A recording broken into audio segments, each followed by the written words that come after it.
જય શ્રી કૃષ્ણ, જય માતાજી મિત્રો। આજે આપણે વાત કરવા જઈ રહ્યા છીએ ભારતના એક અત્યંત પવિત્ર અને આનંદમય તહેવાર હોળી વિશે। હોળી માત્ર રંગોનો જ તહેવાર નથી, પરંતુ ધર્મની જીત, ભક્તિની શક્તિ અને સત્યની વિજયગાથા છે। હોળી એ ફાલ્ગુન માસની પૂર્ણિમાએ ઉજવાતો પવિત્ર તહેવાર છે। આ દિવસે લોકો પોતાના જીવનના બધા જ દુઃખો, દ્વેષ અને નકારાત્મક ભાવનાઓ છોડીને પ્રેમ, ભાઈચારો અને આનંદ સાથે નવા જીવનની શરૂઆત કરે છે। આ દિવસે પ્રદોષકાળમાં હોલિકા દહન કરવું સૌથી શ્રેષ્ઠ માનવામાં આવે છે। જ્યારે હોલિકા દર્શન કરવા જઈએ ત્યારે હોળીની અગ્નિમાં સૂકું નાળિયેર, ઘઉં, ચણા, ઉબટાણું, કાળા તલ, હળદર, કંકુ, કપૂર, લવિંગ વગેરે અર્પણ કરવા જોઈએ। ત્યારબાદ હોળીની 1, 3 કે 7 પરિક્રમા કરવી જોઈએ।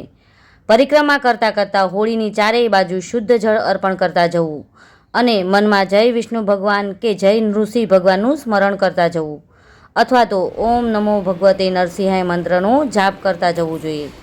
આવી રીતે સ્મરણ કરતાં કરતાં ભગવાનને પ્રાર્થના કરવી કે હે નૃસિંહ ભગવાન, અમારા જીવનના બધા જ દુઃખો દૂર થાય અને અમારું જીવન સુખ સમૃદ્ધિથી ભરાઈ જાય તેવી કૃપા કરજો। હોલિકા દહનની સાથે સાથે વાતાવરણમાં નકારાત્મક ઉર્જા નષ્ટ થઈ જાય છે અને વાતાવરણ ફરી પાછું શુદ્ધ થઈ જાય છે। આ સાથે જ હોલાષ્ટક પૂર્ણ થાય છે અને ત્યારથી જ બધા જ શુભ પ્રસંગો અને માંગલિક પ્રસંગો થવાની શરૂઆત થઈ જાય છે। હોલિકા દહન અહંકાર, દુષ્ટતા અને નકારાત્મક વિચારોના દહનનું પ્રતીક છે। અસત્ય પર સત્યના વિજયનું પ્રતીક છે। પૂર્વકાળની વાત છે। હિરણ્યાક્ષ અને હિરણ્યકશિપુ બે અસુર ભાઈઓ હતા। હિરણ્યાક્ષ અત્યંત અહંકારી, ક્રૂર અને દેવતાઓનો વિરોધી હતો।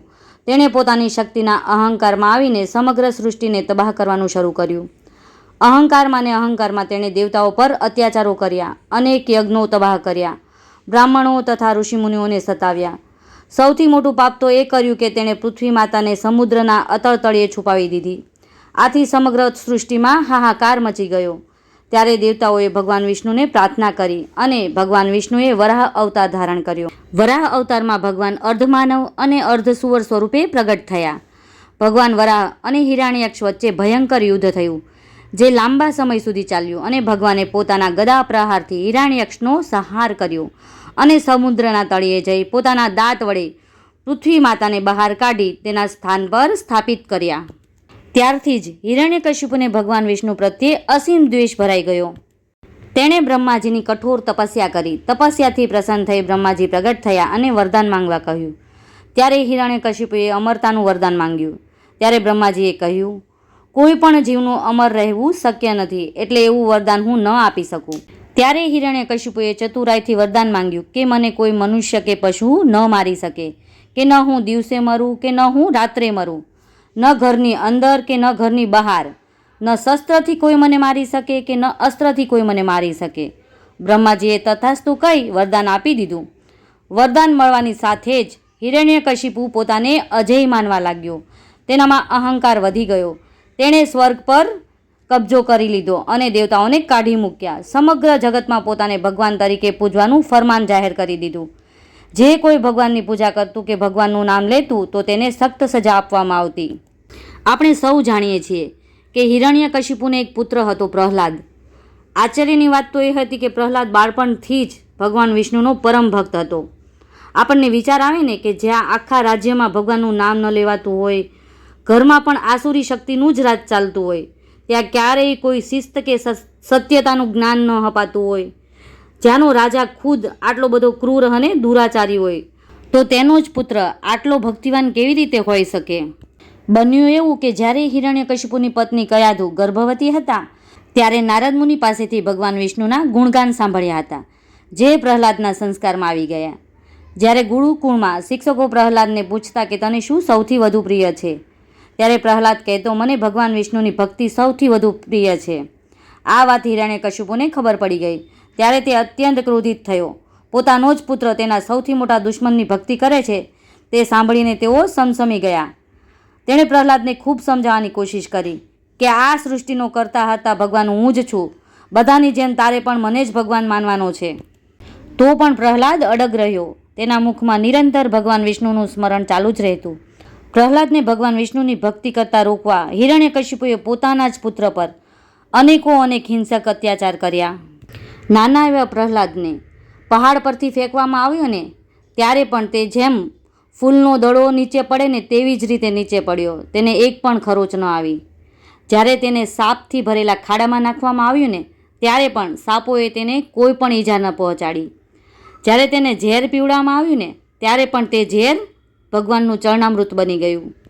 અને જ્યારે તેને હિંસક હાથીઓના પગ નીચે કચડાવવાનું નક્કી કર્યું ને ત્યારે પણ હાથીઓ શાંત પડી ગયા અને તેને રમાડવા માંડ્યા. હવે હિરણ્યકશિપુ વધારે ક્રોધિત થઈ ગયો. તેને તેની બહેન હોલિકા યાદ આવી. હોલિકાને બ્રહ્માજીએ એક ચૂંદડી આપી હતી કે જેને ઓઢવાથી ગમે તેવી અગ્નિ હોય તો તેને બાળી ન શકે. તેથી હિરણ્યકશિપુની વાત સાંભળી હોલિકાએ ફાગણ સુદી પૂર્ણિમાને દિવસે સંધ્યાકાળે લાકડાની સેજ પર પ્રહલાદને લઈને ચૂંદડી ઓઢીને બેસી ગઈ. તેને ખબર હતી કે પોતે તો ચૂંદડી ઓઢી છે એટલે આ અગ્નિ પોતાને નહીં દજાડી શકે, પરંતુ પ્રહલાદ બળીને ખાખ થઈ જશે. એણે તો લાકડાની સેજને આગ લગાડવાનો હુકમ કરી દીધો, પરંતુ જેને રામ રાખે તેને કોણ સાખે? પ્રહલાદ પર તો ભગવાન વિષ્ણુના આશીર્વાદ હતા. પવનના જોર સાથે જ હોલિકાની ચૂંદડી ઉડી ગઈ. તે અગ્નિમાં બળીને ખાખ થઈ ગઈ અને ભગવાનના ભક્ત પ્રહલાદને અગ્નિએ સ્પર્શ પણ ન કર્યો. તે તો સાજો નરવો બહાર આવી ગયો. હિરણ્યકશિપુએ પોતાનો ભાઈ ગુમાવ્યો, પોતાની બહેનને પણ ગુમાવી, છતાં પણ તે ન રૂક્યો. હવે તો તે ગમે તેમ કરીને પ્રહલાદને મારી જ નાખવા માંગતો હતો. તેણે એક ધગધગતો થાંભલો તૈયાર કરાવ્યો અને પ્રહલાદને પૂછ્યું, તારો ભગવાન સર્વત્ર છે એમ તું કહે છે, તો શું તારો ભગવાન આ થાંભલામાં પણ છે? ત્યારે પ્રહલાદે કહ્યું, હા, મારા ભગવાન આ થાંભલામાં પણ છે. ત્યારે હિરણ્યકશિપુએ એ ધગધગતા થાંભલાને બાદ ભરવા પ્રહલાદને કહ્યું. પ્રહલાદે થોડો પણ વિચાર ન કર્યો અને ડર્યો પણ નહીં. જેમ સામે ભગવાન વિષ્ણુ જ ન ઊભા હોય તેમ તે થાંભલાને બાદ ભરવા ગયો અને ત્યાં તો થાંભલો ફાટ્યો અને તેમાંથી અર્ધમાનવ અને અર્ધસિંહ એમ ભગવાન નરસિંહ પ્રગટ થયા. ત્યારે સંધ્યા સમય હતો, ન દિવસ કે ન રાત. ભગવાને હિરણ્યકશિપુ પર પ્રહાર કર્યો અને ભયંકર યુદ્ધ થયું. ભગવાને હિરણ્યકશિપુને ઘરના ઉંબરા પર લાવ્યા કે જે ઘર પણ ન ગણાય અને બહાર પણ ન ગણાય. અને ભગવાને તેને પોતાના ખોળામાં બેસાડી લાંબા અણીદાર નખ વડે માર્યો કે જે અસ્ત્ર પણ ન ગણાય અને શસ્ત્ર પણ ન ગણાય. આવી રીતે ભગવાને હિરણ્યકશિપુનો સંહાર કર્યો. અને ભગવાને પ્રહલાદની ભક્તિથી પ્રસન્ન થઈ પ્રહલાદને દીર્ઘકાળ સુધી ધર્મપૂર્વક રાજ કરવાનું વરદાન આપ્યું અને અંતે દિવ્યલોકની પ્રાપ્તિ કરવાનું વરદાન આપ્યું. જય શ્રી કૃષ્ણ, જય માતાજી મિત્રો. જો તમને મારો આ વિડીયો પસંદ આવ્યો હોય તો મારી ચેનલને સબસ્ક્રાઈબ કરો, લાઈક કરો અને તમારા મિત્રો સાથે શેર કરો અને કમેન્ટમાં જય શ્રી કૃષ્ણ લખો.